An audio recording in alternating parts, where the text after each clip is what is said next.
Hi, everybody. This is still MC, the accountant shares, and I'm very excited because we are almost ending our series for installment sales or installment sales method, whatever you may call it. Now, you may hear some noises again in my background. Please just disregard because I do not have control over them, but I have control over what I'm going to display or say, but still it's not going to be perfect anyway. So this is cost recovery method, which simply means that when there is an unreasonable certainty as to the collectibility of the receivables. And then this unreasonable certainty is really significant enough so that we are going to not consider any more installment sales method, then we are going to make use of cost recovery method. Cost recovery method simply means that when there is collection, the portion or the entire collection would be applied to cost of goods sold. So meaning that particular collection, meaning just a portion of the selling price has to be applied to our cost of goods sold entirely. So we can simply summarize this as cost recovery method as cost first before income or gross profit. Or we can say cost recovery first before realization of gross profit. All right. So hopefully that is clear. Again, we are going to apply cost recovery method when there is significant unreasonable certainty as to the collectibility of the receivables. So the collections will be initially treated as recovery of the cost, and then no gross profit or interest income will have to be recognized or will be recognized until such point that the entire cost of goods sold have been recovered or when the sale exceeds the cost of inventory sold or the collections would exceed from the cost of inventory sold, not just the sale. All right. So this is also different from cost recovery approach under PFRS 15 that when the outcome of a performance obligation that is satisfied over time cannot be reasonably measured, then revenue is recognized only to the extent of cost incurred that the entity exposed or expects rather to recover. Well, this is really true because under PFRS 15, if there's cost recovery approach or method, there is zero profit, but revenue is recognized. On the other hand, under cost recovery method in installment sales, what is going to happen is that the total collections will be applied to cost. So no sale that is really the revenue coming from the installment sales has been recognized yet on top of the respective sale. So this is going to be like really different from PFRS 15 cost recovery because cost recovery under PFRS 15 again has revenue and then there is an expense equal to that revenue or we are going to have a revenue equivalent to the cost, therefore zero gross profit. But for this one, really zero gross profit and the entire collections would be applied to the cost. I think that is clear.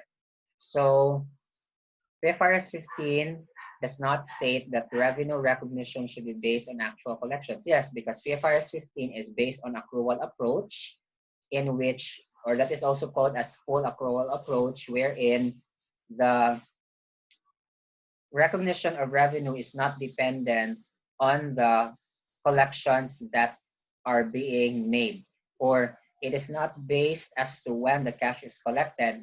Rather, it is based on as to whether services are rendered or performed or when goods are sold and delivered to the buyers or customers or consumers under PFRS 15. All right, so that's the point there. And then, just like the installment sales method, cost recovery method is not an approach under PFRS 15 and clearly a deviation from the principles of PFRS. So, in terms of revenue from the sale and interest, if it's going to be the note that we are talking about, and that is under cost recovery method, which is stated. Normally in problems, it will be stated, but if we cannot, we are going to look for clues or wordings. Probably the wordings would be there is significant uncertainty or significant unreasonable certainty as to the collectibility of the notes, right? Okay, so you can say that, or you can just have the word or term, then significant uncertainty or significant reasonable uncertainty as to the collectibility of the note. Okay, that's the point. So those are some phrases that we can make use of should we consider cost recovery method. Hopefully it will be really stated so that it will be easier in our end. Okay, so you have here selling price, the cost, and then the collections. It's a 12% note. Then we have 148,000 collection at the end of December 31, 20x1. Now, remember that the interest is normally computed as based on the principal, rate, and time. So the principal here is the unpaid balance. We have 500,000 selling price minus 100,000 down payment. So we have 400,000 unpaid balance times the rate of 12% times just 1 year has lapsed or expired. So that's going to be 48,000. So if we add that to the yearly or annual installment, just 400,000 divided by 4 years, we have 100,000. So 100,000 plus 48,000 plus 148,000, that's the total collection. So therefore, this note is really interest bearing because the collection received is having an interest on top of what is given on the contract. So if it is on top, meaning it's interest bearing, not 100,000 minus the interest. Okay. So question is, how much would be the revenue from the sale and interest? The interest is already given, which is at 48,000. Okay. Then the cost is 300,000 here. Then the total collections on the sale is 100,000 down payment plus 100,000, it's 200,000.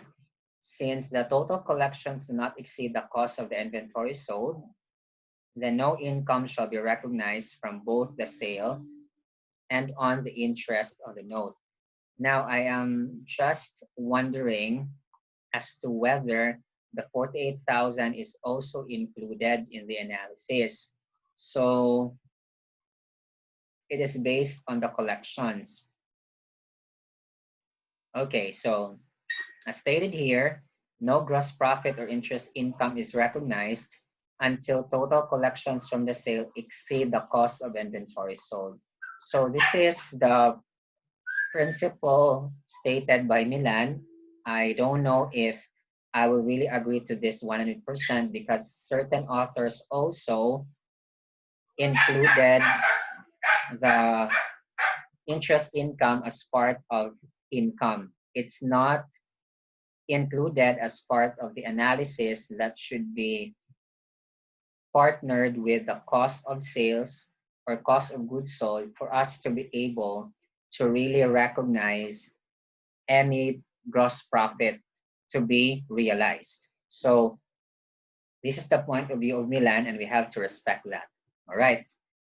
Okay, so that's why 0. Good thing in this problem, because whether we include the interest income or not, it's still less than 300,000. The problem here is that what if it's going to exceed, should we add the interest? That's going to be a concern. But based on his book again, I hope that is clear that no gross profit or interest income is recognized, so we are going to respect that, right? Illustration 2, various revenue recognition methods. All right. As stated, so far we already have 3 ways or means of recording or recognizing or realizing gross profit. We have installment sales, which is clearly the topic here in this chapter, such that if the problem is silent, we are going to make use of it. Also, we introduced a while ago cost recovery method. And then another one is the full accrual method under PFRS 15, also known as point of sale method. I repeat, point of sale method, also known as full accrual method or approach or accrual method. This is under PFRS 15, in which we can really compute easily the realized gross profit, which is the difference of selling price and the cost, 200,000. Requirement B, installment sales method. Of course, we know that. Collections multiplied by gross profit rate equals the realized gross profit. In installment sales method, there is partial realization of gross profit and partial recovery of cost or cost of goods sold or cost of sales. So how much is the collections? We have 20% of the selling price. That's the down payment. 500,000 times 20% is 100,000. Then the remaining 400,000 is to be collected in 4 equal annual installments of 100,000 each year at the end of each year. So for 20x1, that is the question here. The realized gross profit, that's going to be 200,000. 100,000 down payment and the first installment. Gross profit rate, we have sales minus cost, so 200,000 gross profit. 200,000 divided by 500,000 equals 40%. And we multiply, we get 80,000 RGP. What about cost recovery method? That's 100,000 down payment plus 100,000 first installment, so the same. It is less than the cost of inventory sold, and therefore, the realized gross profit is still zero. The entire value or amount of collections or total should be applied first to cost of sales. All right. So the point of sale is accrual basis, while the installment sales method and cost recovery adhere to cash basis, which is another basis of accounting that is not under the PFRSS. There are deviations from PFRSS. They're under cash basis of accounting wherein they're dependent as to or on the or with the collections. And therefore, the gross profit to be recognized or realized would be based on the cash collections. Therefore, cash basis.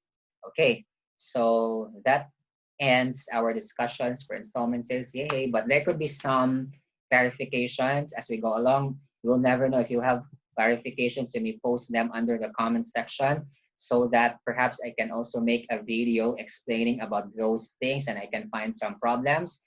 We'll never know if you will also find some problems. You may share that to me. I will perhaps post my email. Oh, that's a good thing, right? I may perhaps post my email so that you can also send me some queries or some questions, and then you can be relieved by the agony of not knowing the answers. However, let me just emphasize that I may not know all the answers, but I will try my best to answer them. Also, perhaps on such sending of the questions, I may make some rules under the channel or with my channel probably in terms of theory questions you may post in the comments, but in terms of problems with suggested answers, if you will have that, it will be easier for me. At least I would just explain as to why this author made this answer, and I would make my points clear on those items. Okay, so anyway, let's have the summary as the ending or finale of our installment sales series. But then again, because this is an open channel, so there can be some updates as we go along the way. Therefore, there could be some like clarifications, 1, 2, and so on, okay, or interpretation. So chapter 10 summary. First item is that in computing realized gross profit, that is collections times the GPR, the deferred gross profit is receivables times GPR.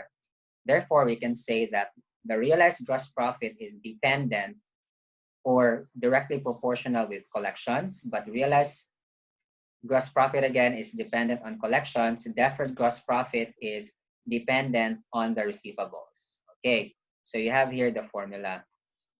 Gross profit rate can be based on sales on cost. Also, if silent, the basis would be sales. And that's why it's going to be gross profit over sales. And you can also notice that we really convert cost gross profit rate, meaning the cost is basis, into sales so that it will be easier for us to analyze. Then whatever is the basis would be the denominator. This is clear here. Formula number 3, we can also compute the gross profit rate with this one. These are beginning balances. Mind you that the beginning balances of these two accounts, DGP and installment AR, would be the ending of prior year or years. So we have to be cautious of the dates. Ending of prior year or years would be the beginning of the current year. The current year would be using these two formulas, while this one would be used by prior years. Next, the computation of realized gross profit would have to use the original gross profit rate. That's why the challenge would be, what if the contract is 20 years? So even if you are now on the 15th year, you're still going to go back 15 years prior and know the original gross profit rate. That's the ruling. In terms of computing collections, this would be our formula for current year sales, which is simply the difference between the installment sales, which is the AR at the beginning also, and then less whatever would be the ending balance. If there's no write-off, the difference would be collections. But if there would be write-off, we also have to extract the collections or squeeze by excluding those items like sales discounts, sales returns, and allowances. So these items are clearly discussed in other topics in financial accounting and reporting. But this is very important so that it will be easier in your end to compute for the missing items under advanced financial accounting and reporting. Okay, formula number 2. So T account for prior or previous years. So compare. For this one, there would be sales here because this is current, but for this one, no more. It would be the beginning balance of AR and the end. Okay, formula number 3 for collections. Okay, so this is the tabular formula, while this is the T account formula. But if you can notice, it's going to be the same. They are just being translated or converted into this horizontal into the vertical.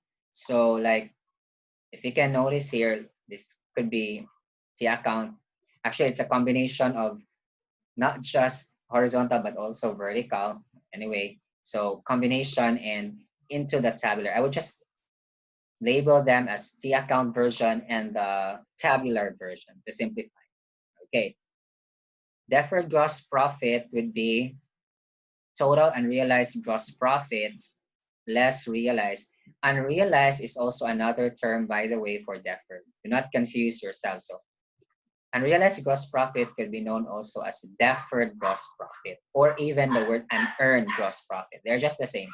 Could also be gross income or could also be gross margin. So in financial accounting and reporting, hopefully you are taking them down in your respective notes.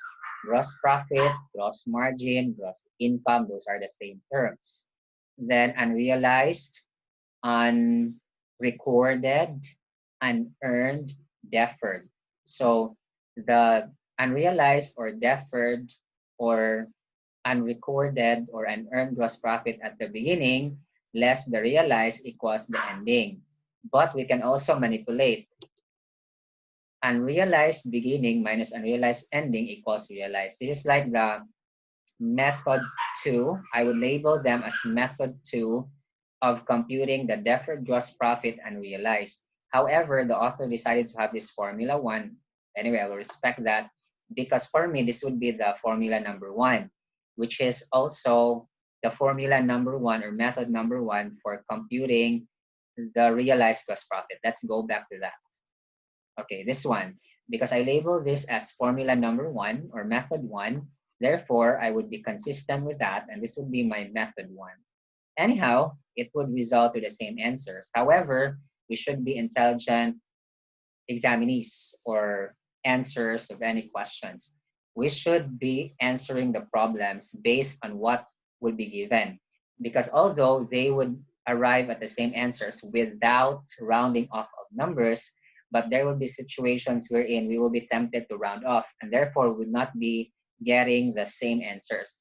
And the teachers would be really strict oftentimes about numbers like the final answers to be really the same as the answer keys. So for us to be safe, let's answer based on what is given and let us apply the formulas that we have known. So far, to compute realized and unrealized gross profit, there are only two methods each or formulas each.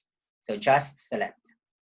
Then when there is present value factor or consideration, you go back to part 3 for this particular installment sales series. Now for the present value computation, it's very important for us to take note that if there's a note, we have to know if it is interest bearing or non-interest bearing. If interest bearing, the face value or the nominal value of the note is its present value. Therefore, no need to discount, and the interest is on top of the installment. So no need to make amortization table.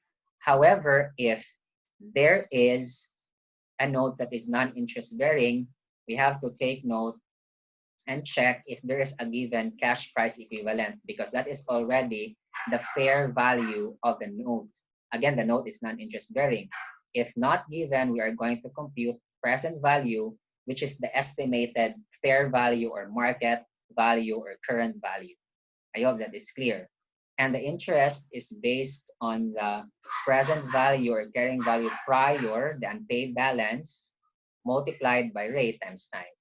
Okay, so in terms of computing interest, the two types of notes would be the same, except that interest bearing would be based really on the unpaid balance without making the amortization table, which is simply the face value of the note minus the installments. However, for non-interest bearing, it's going to be the previous balance minus the reduction to principal or amortization. That is the difference between collections and interest income. So please visit my part 3 of installment sales series for you to be able to really internalize the concepts. Okay, and you must have good working knowledge from financial accounting and reporting so that you'll be able to realize what I'm talking about. Next, gain or loss on reposition. So what I've said, the formula basically is just the appraised value or fair value. In the absence of that, that would be estimated market value. And then the estimated market value is basically it's here. It's selling price estimated less reconditioning cost or refurbishing cost less the normal profit margin, which is based on the margin at resale, okay, or the gross profit rate at resale. Okay, so the difference between the appraised value and the unrecovered cost, in which the unrecovered cost is the difference between installment AR and deferred gross profit, is the gain or loss on reposition. Gain is positive, loss is negative. If we are just asked to compute, then we compute. Okay. For both repossessed merchandise and trade-in, we are going to record them at fair values. Because there might be differences between the allowance, which is the trade-in value or allowed trade-in value, and the actual fair value of the traded-in merchandise, then that might result to over allowance or under allowance. For over allowance, we are going to minus the installment price, and under is to be added.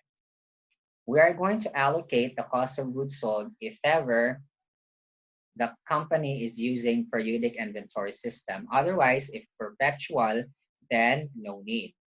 Cost recovery method is another method of recognizing revenue that is going to be applied when there is a reasonable, significant uncertainty as to the collectibility or significant uncertainty as to the collectibility of the note. Therefore, no gross profit or interest income, which is again emphasized by Milan, but other authors might argue, let's check anyway, but let's respect Milan until total collections from the sale equals the cost of inventory sold. Okay, or we will recognize gross profit and interest income if we exceed the cost. All right, and that is also a deviation from IFRS 15. Okay, so this really ends our discussions of installment sales. Hopefully you enjoyed and you bear with me, guys, along the way. Then hopefully you will share this particular video so that more people can learn from accounting the easiest way possible. We want this channel to grow, so don't forget to subscribe. And I'll see you next time for more accounting videos to be published in this channel. And bye for now.